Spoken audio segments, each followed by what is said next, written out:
Hello and welcome to the Supernatural Track here at Continual. I'm your host, Gail Z. Martin, and tonight we are talking about Reapers. They play a part in almost every season in the series, and they do a lot of things and change a lot as the series goes on.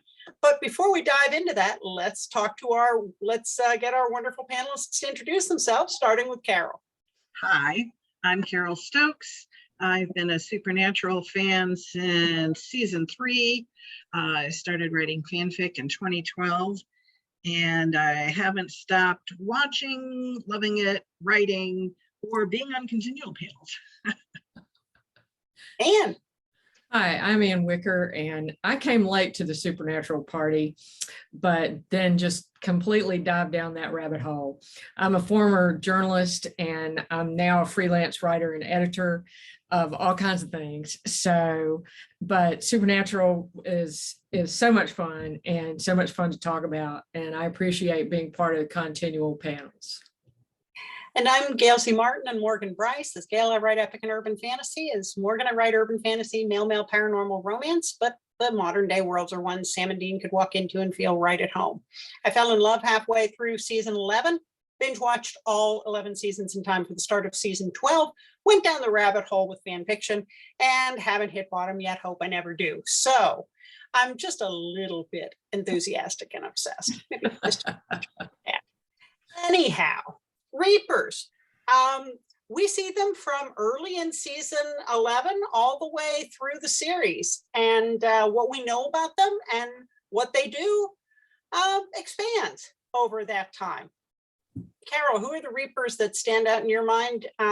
Let's go for that.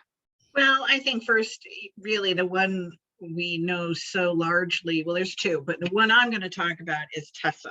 We meet Tessa really early. Season 2, when Dean is comatose in the hospital, and she comes and talks to him. She's there to reap him, and he is like, no, I can't go. And she has some very wise words about, the soldier wants to keep fighting, but the war will go on with or without them. And, it's not up to an individual person to take care of everybody and everything. Their time has come and they have to go have peace now themselves. And we see her a few times. So we see her then, of course, then she has the unfortunate experience of being possessed briefly by Azazel, the yellow-eyed demon. But we see her in later episodes and much later seasons, and she pops up a few times. And you kind of feel for her because, the Winchesters are a bit, I guess she mostly deals with Dean. I don't think she really does too much with Sam. She's mostly with Dean. And, Dean's pretty stubborn. Dean kind of wants to do what Dean wants to do. And so they kind of butt heads. But I always kind of felt there was a kind of a grudging respect. Like, she didn't like that he wanted to do what he wanted to do, but she kind of admired, I think, or respected at least, how deeply he felt he had to do these things. So she was pretty interesting. I feel like in general, when we first meet Reapers, they're kind of very amorphous. They're not very solidified in terms of how they are and what their powers are and things like that. And as the seasons go, there's kind of this constant either adding to or refining things about Reapers. So like 5 years later, all of a sudden it's like, oh, Reapers can do this. And you're like, oh, I didn't know they could do that. Well, they can now. But okay. Tessa, I think, certainly made her mark as a Reaper that we knew well. Yeah, because she shows up several times, like you said. So we get to come back to her again and again. Anne. Well, I agree. Tessa is probably my favorite Reaper. But there's no doubt that Billy is the large and in charge Reaper but she doesn't appear until, and I watched the episode today, she doesn't really appear till season 11 in the one called in the episode called Form and Void, where Sam is fighting the disease that is creeping all over his neck and face and has taken over this whole town. And I thought it was really interesting today. I had forgotten that in Billy's, when he first meets Billy in this hospital where he's taken refuge, she's singing. And she's there to reap the folks who have died because of this creeping, whatever it is, unclean. I believe she tells Sam. And she tells him she's going to see him soon. And it's very, here's this wonderfully attractive woman who is in direct contrast. Of course, Tessa is also, with the very first Reaper we see in that early episode called Faith, where the faith healer's wife had put a Reaper under a spell, and he was very pale, Wizened. sort of death visage kind of guy in a black suit, which is such a cliche, but that's the funeral director thing.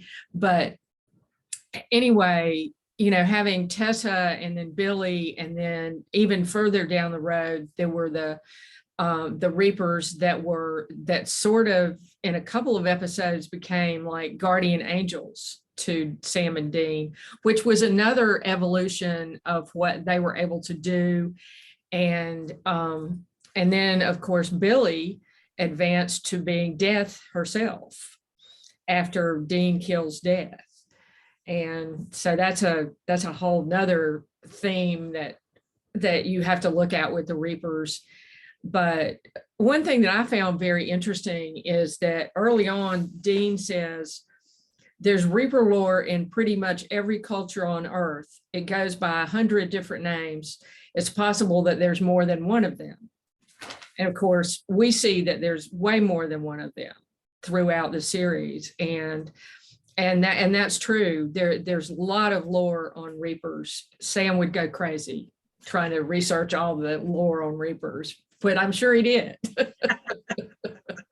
Well, and I love that you mentioned, that first episode where Sam meets Billy in the hospital, because, of course, at the end of that episode, Amara, who had caused the disease, the black viney things, kind of puts everything back the way it was before. And we know now that Billy really, really, really hated do-overs and give-backs. It just was messy. So I picture her standing in her library, standing somewhere, just stomping her little foot because she had to give everybody back at the end. That just wouldn't have sat well with her. No. I think it's interesting the way the series presents Reapers, because, when you think about the Grim Reaper, the guy with the hood and the cloak and the big scythe, traditionally we kind of have this idea of him chasing people around to cut them down and kill them to take them with him. And that's not who the Reapers are in Supernatural. They are more psychopomps. They're the guide or the companion who takes you across to where you ultimately end up. Mm-hmm. And I thought that was a fascinating thing to introduce, that the Reapers come because death is already happening. The Reapers don't cause the death. And I thought that was an interesting twist. We see that in shows from some other cultures. A lot of Korean drama has Reapers who are psychopomps and guides, or who sometimes actively step in to prevent people from killing themselves or prevent tragedies. But I had never seen that before I saw it in Supernatural. And I thought that brought a really interesting twist. Carole, back to you. Who's your second favorite? Well, I don't know if I really have any favorites. I respect the role of the Reapers, like you said, for their job is to, take someone from life to their final, destination, whether it be heaven or hell or whatever. And they don't like to tell you. They won't tell you. They're just like, it's not up to me. I'm just your guide. I'm just, taking you from here to there. They're the transition phase, which was a really, like I said, a really neat idea. I did sometimes feel for them though, like Tessa had to wrestle with the very stubborn Dean. And then another one would be the Reaper that came for Bobby. Now, Bobby had been shot. And so he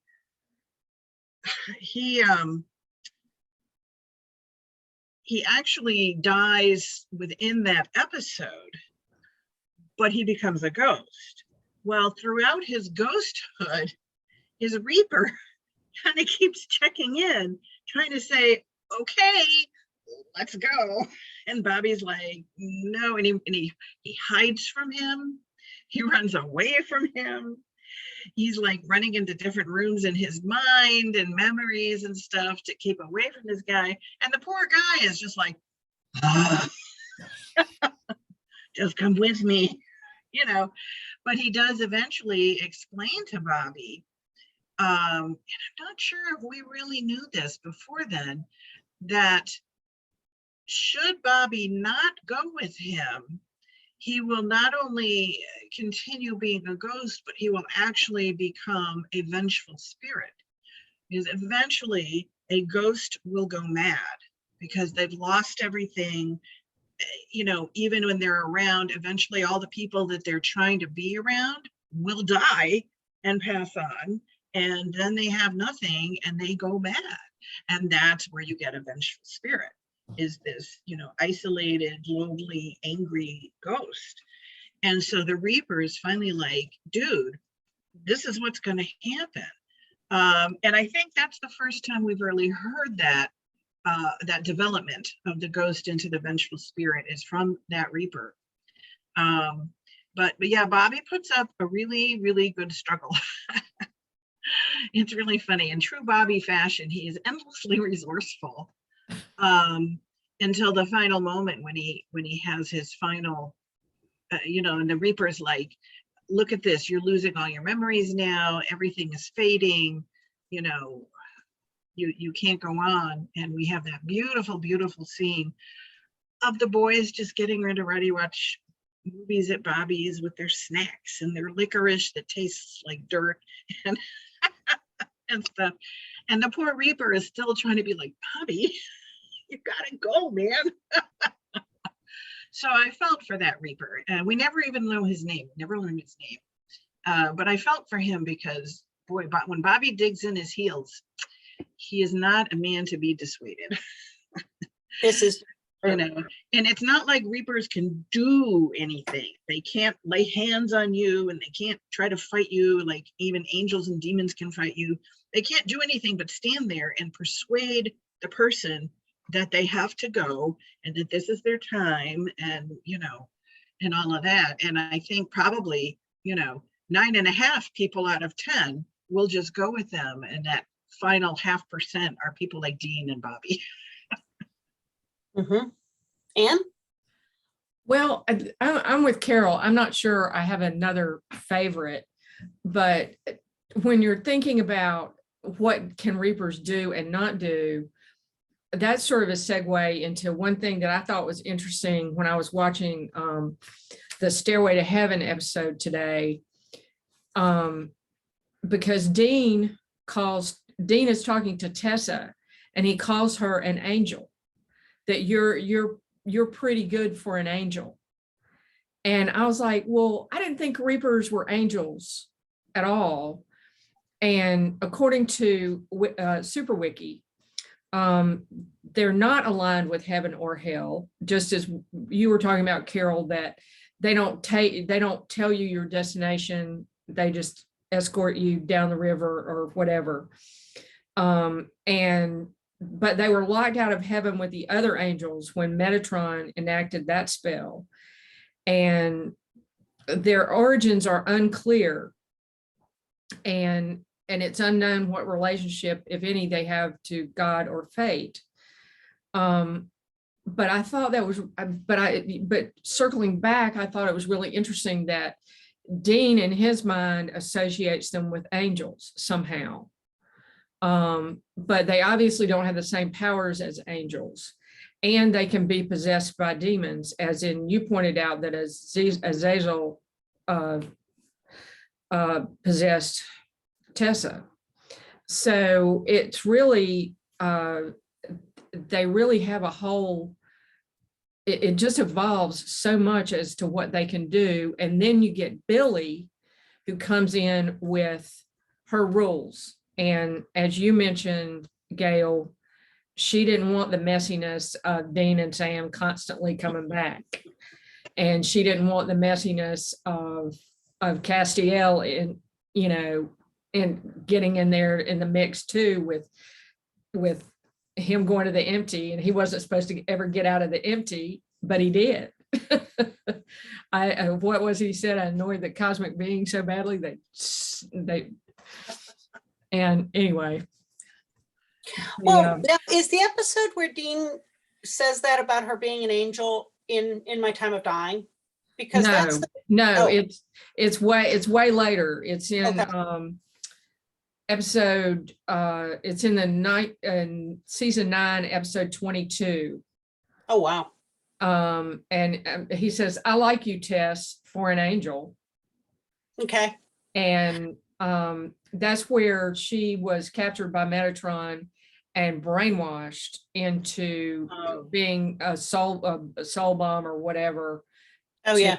You know, when Metatron was trying to undermine Castiel's war against him. Because, you know, we saw something in My Time of Dying that we never see again with the Reapers, and that is that floaty, awful thing over the bodies that are dying in the hospital.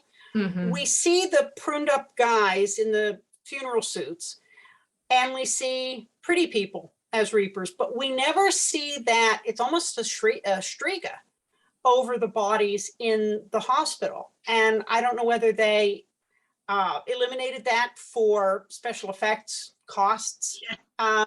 You know, it's cheaper to put somebody in a suit with a prune mask than it is to, you know, put that ghost over the bed. But I do think it's interesting that we never see that particular manifestation of a Reaper after that episode. The other thing, I'm just fascinated with the type of Reaper we saw in Faith. And of course, he had been bound by dark magic. But then we also see groups of Reapers in Abandon All Hope and in 2 Minutes to Midnight. And all these creepy Undertaker guys just standing around waiting for there to be deaths. And at one point, I think it's Crowley who says, well, you never see this if there isn't a natural disaster pending. So now every time I read about a natural disaster, in the back of my mind, I picture all these guys just waiting, you know, waiting for pickup, kind of like your, you know, DoorDash guy waiting for your takeout to be ready. He's just, you know, waiting for the signal, which then led me to wonder, what do you call a grouping of Reapers? And I don't know that there is a collective noun, but I want to throw out there a cortege of Reapers, like a funeral cortege. I think that that's appropriate. I was going to say a harvest of Reapers. That works. There you go. There you go. Well, I thought it was interesting too when I looked up Reaper lore, that prior to the 14th century and the Black Plague, some of the depictions of Reapers were, in fact, a friendlier approach, kind of like Tessa. But then after the Black Plague, I guess the Reapers got a bad rep. It's not their fault. I know. And the Greek god of death, I liked this. The Greek god of death, Thanatos, was an attractive and noble-hearted young man. So, you know, I immediately pictured Dean as the Greek god of death for some reason. And the term Grim Reaper dates to the 19th century, although the Grim dates further back to the 13th century. I got that off mythology.net. There you go. Now, Carole, you said something about them not being able to touch people or grab them. And this could be one of Supernatural's famous canon slips where they didn't bother watching the show before they wrote the episode.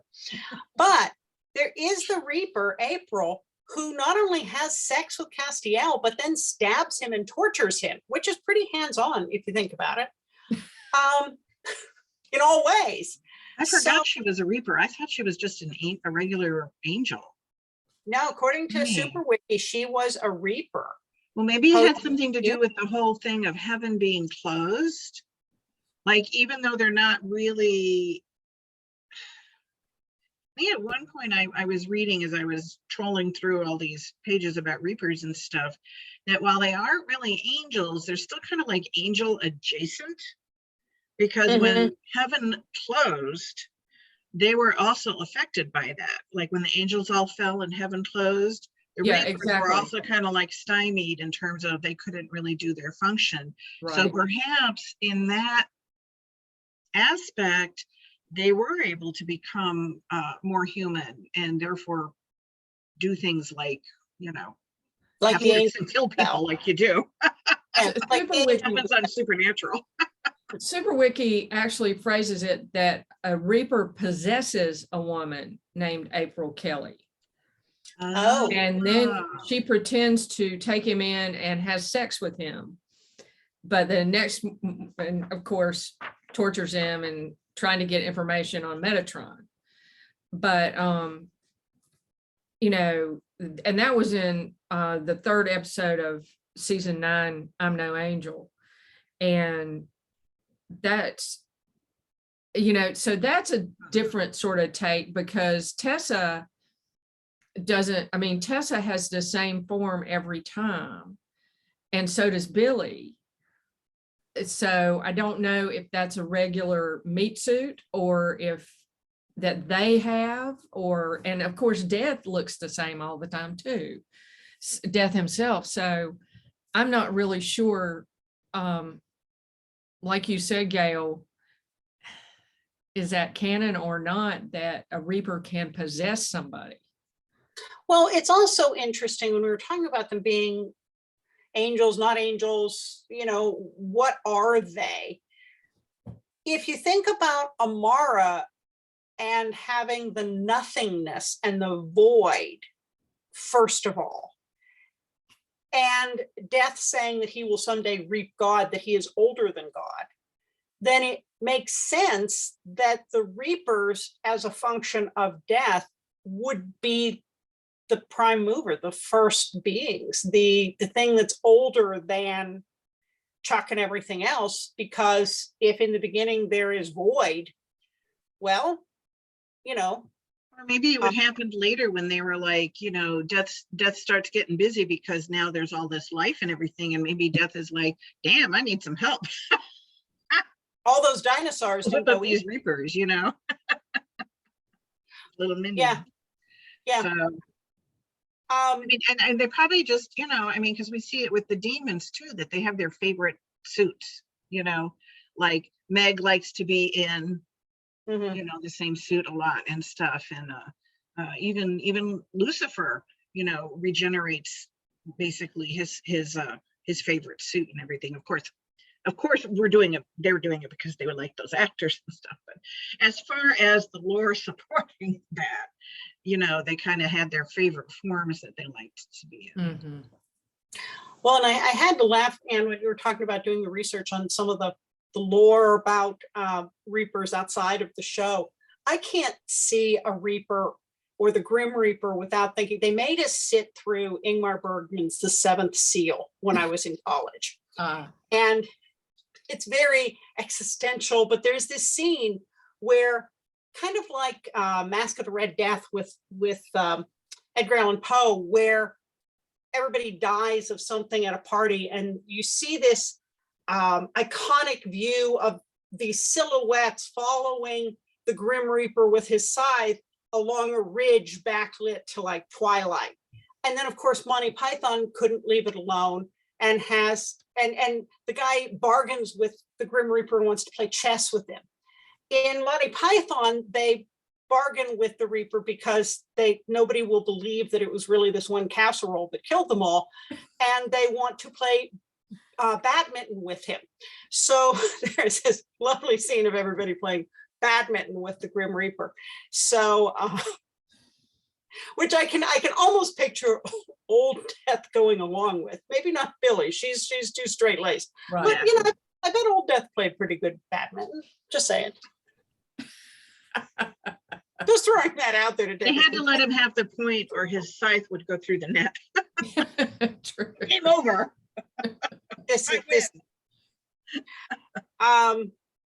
So what else can we say about Reapers? Who else haven't we mentioned? Well, we didn't mention AJ. AJ's the guy The who gets taxi guy. the taxi guy who gets sent Oh, into yeah. purgatory. So he's Yeah. kind of working a side gig. It's sort of like, I'm a Reaper, but I also drive Uber. And well, I they feel call like him. I feel like once heaven closed, like it was every man for himself, or every supernatural angelic being for themselves, because like it seemed like a lot of the rules went out the window at that point. Angels were like, I don't want to be an angel anymore. I'm going to go off and live like a human. And, you know, Reapers are going rogue, and everybody is just kind of like, oh, enough of that. I'm going to eat, drink, and be merry.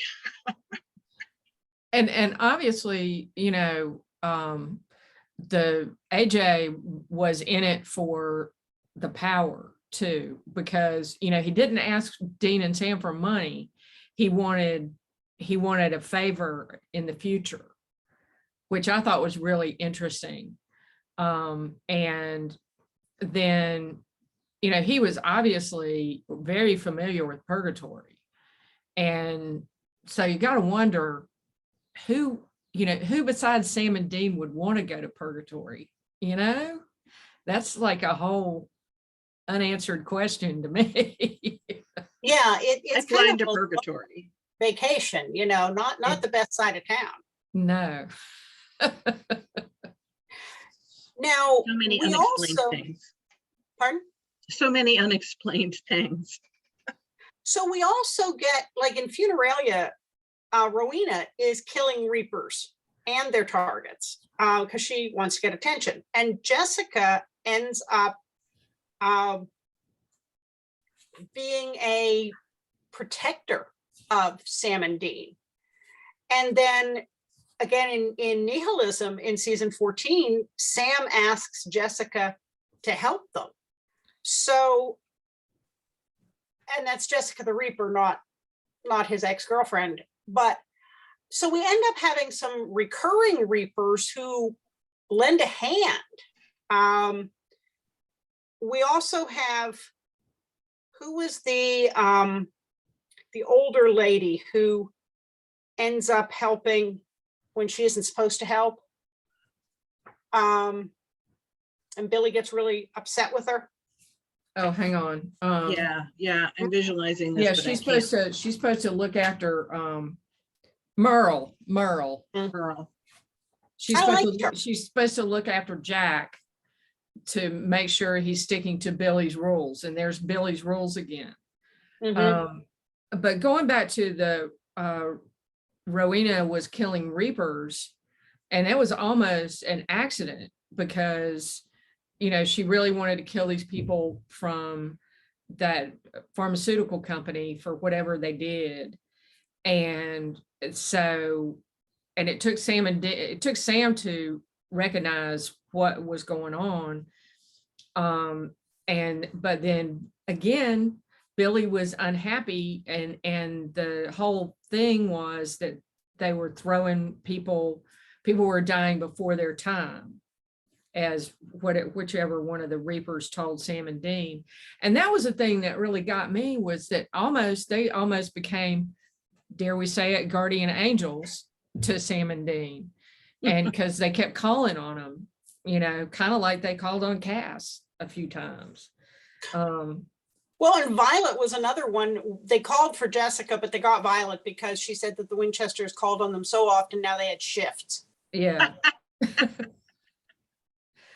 So, yeah, and anyway, I thought that was really interesting that they became sort of the guardian angel kind of thing. And and I think it was Sam or Dean, one of them said, well, you could have told us about this before. You know, why didn't you tell us, you know? And so, and then Billy with her clean hands off kind of thing.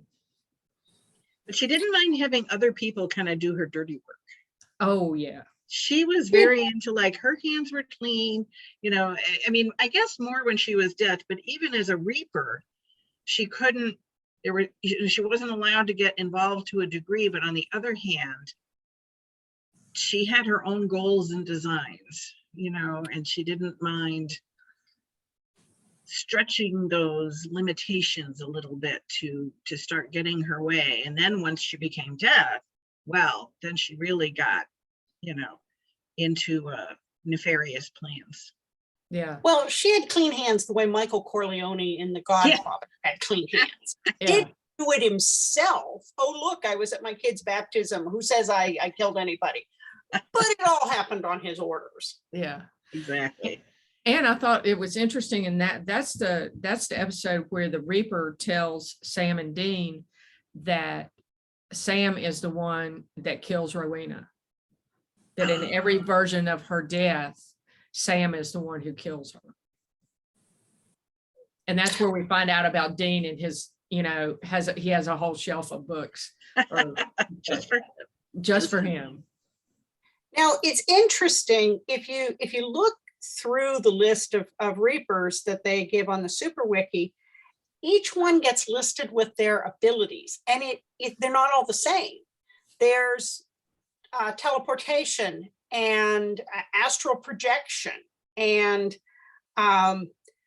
telepathy. And so I think it's really interesting. Dimensional travel, like with AJ.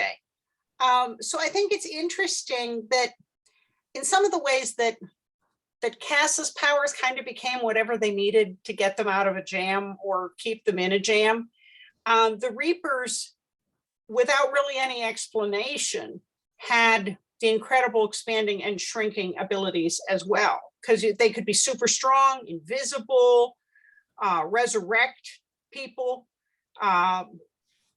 They can stop time. They can kill with a touch.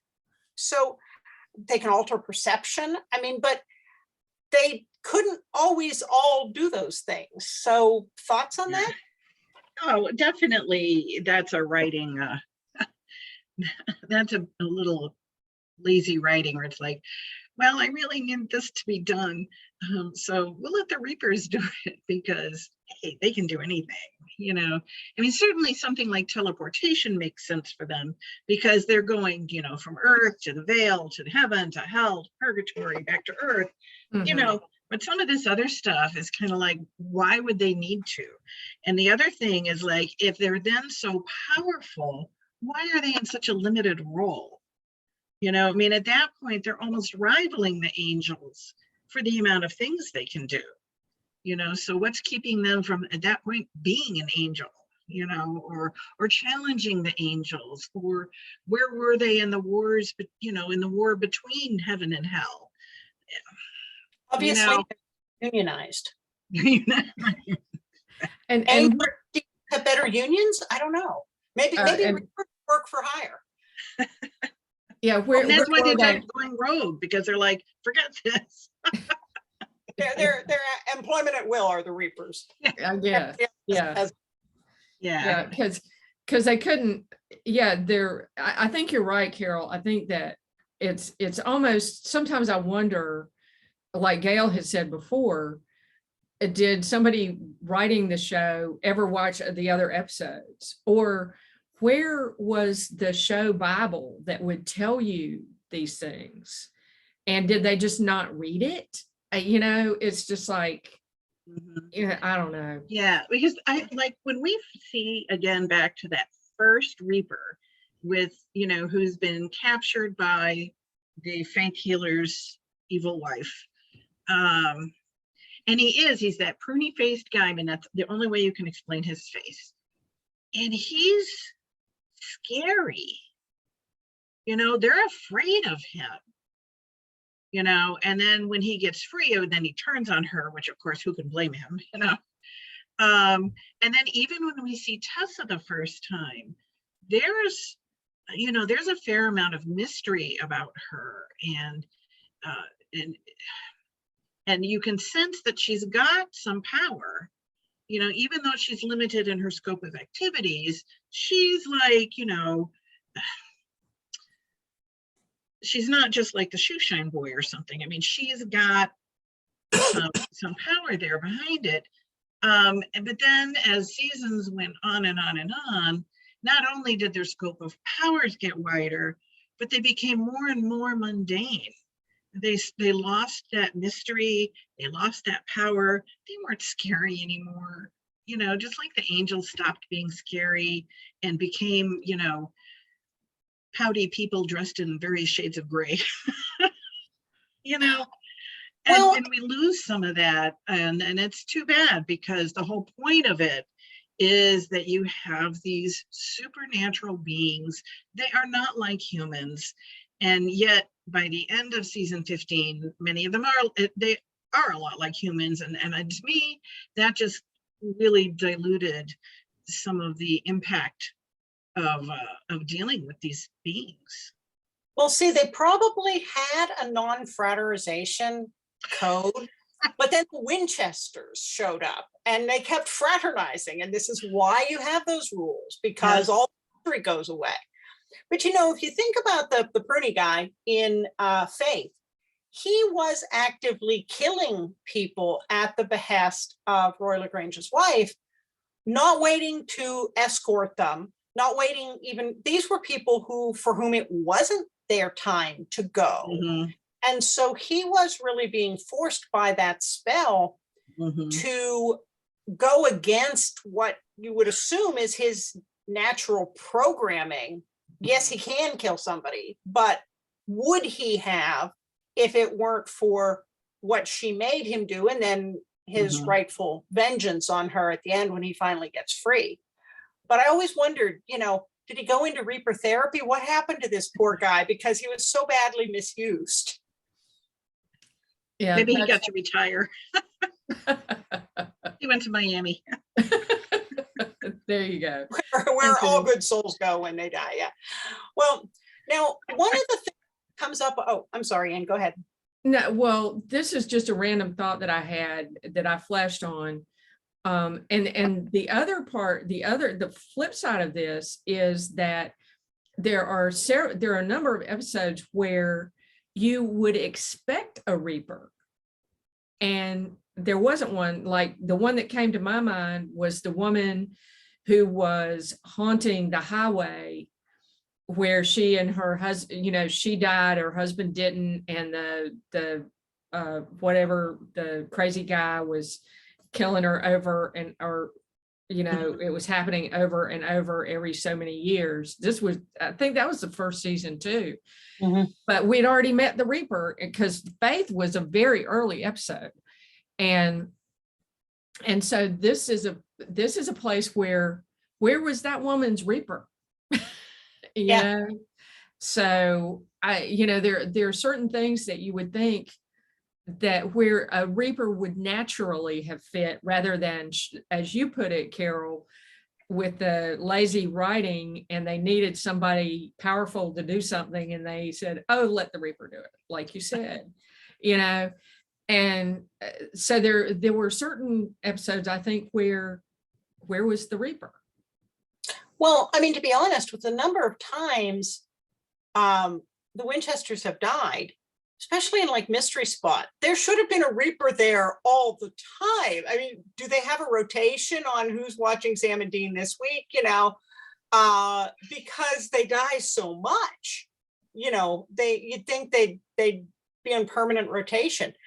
But one of the things that Billy is especially hung up on is the natural order. Now, I'm not sure that that isn't something she also kind of made up, because Death was worried about it. He didn't seem to be quite as worried about it as Billy.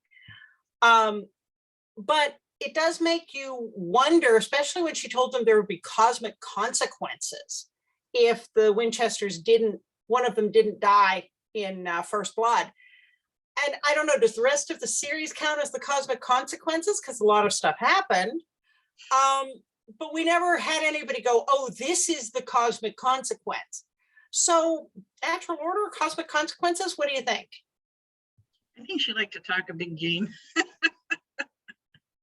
And definitely was fixated. Like Death was worried about, the original Death was worried about, dark and light, Amara and Chuck and that kind of cosmic balance. But yeah, she was like,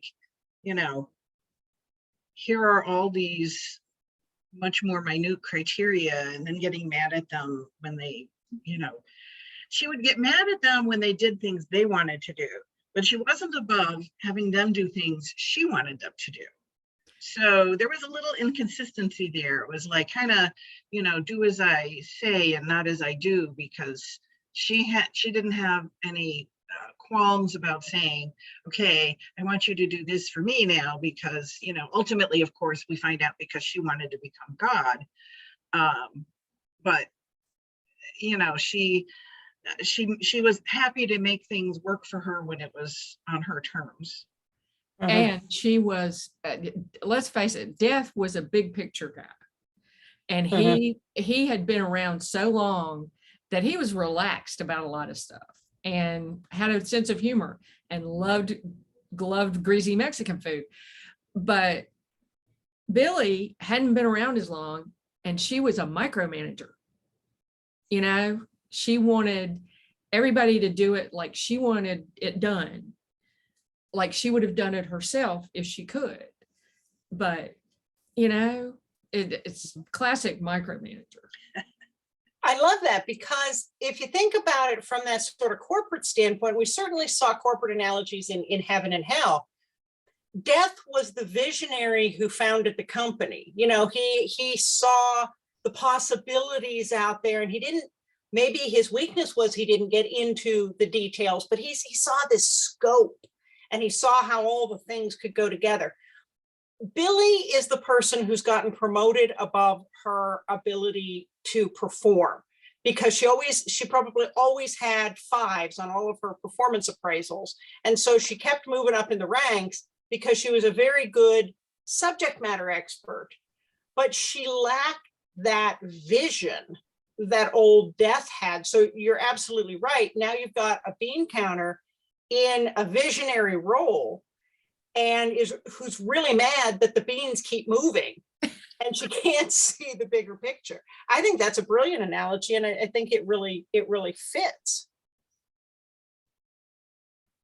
Well, folks, as usual, we've blown through our time. Anything you still want to say about Reapers before we wrap up? Did we miss anybody? Betty. Oh, we can't forget about Betty. Thank you. So with the skirt. Yes, Betty was a Reaper, and then they killed Billy. And then, so the next Reaper up was Betty, and poor Betty was only alive long enough to read the book that they needed from Death's library, and then they killed her. So she was a Reaper who reached the pinnacle, but only for mere moments. And we never found out what happened after that. We never found out who took over after that. Yeah, who was Death after Betty? Was there no Death? Did Jack take care of that? I mean, we never know. Sam died. There weren't long airline-like queues in the Vale. Sam became Death. Plot bunny. What? Sam becomes Death. Oh. Ooh, there's definitely a fan fiction where Dean became a Reaper and keeps saving Sam because he can't let Sam die. Can't let Sam die. Yes. So he's always undoing his work. Interesting. But we never find out who takes over after Betty, although I still want to know who picked that skirt for her. The poor girl gets 10 minutes of screen time and they put her in that awful pleated skirt. I'd have wanted to die too. I mean, really. Buried in it? Oh no. There, we got Betty in. And Pearl too. And So- the last thing I want to say is that Julian Richings is by far the best death ever. Yeah. in any universe. He's wonderful. He was so wonderful inhabiting that role. Oh yeah. And he had so much gravitas in that role, but when we saw him at a convention, Oh my God. he comes out skipping. I mean, I'm going, death skips. Mind blown. He came to karaoke night and he sang, oh my gosh, it was some song about like bluebells and stuff. I mean, it was just this happy, sweet little song. And he's just like kind of frolicking around the stage. And I was like, my brain is exploding, you know, because he's so dour. He's so beautifully dour in his death.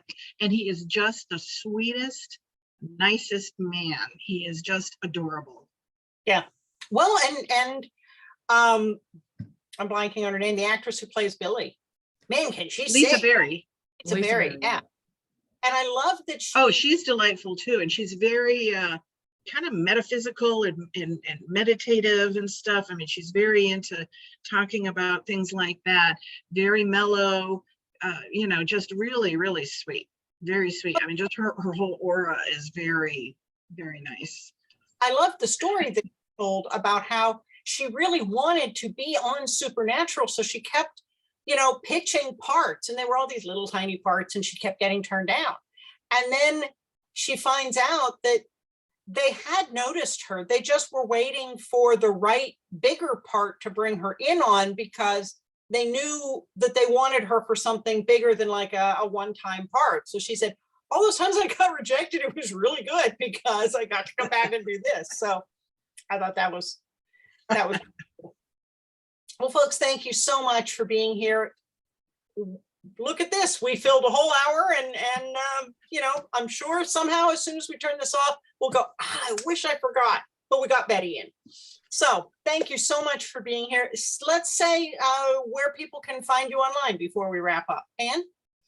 You can find me on Twitter as Ann Wicker, no spaces. I'm on Instagram as Ann.Wicker2. Always on Facebook under just my name, Ann Wicker. And in the Team Free Will North Carolina group on Facebook. And I'm also on panels with Continual. Awesome. Carole? I'm also in the TFWNC group and on in Continual on Continual panels. I'm on Twitter as true_firesign10, and all of my fiction is on AO3 under firesign10. You didn't say mind the tags. Mind the tags, yes. And There'll be a whole panel on that one day. there will be.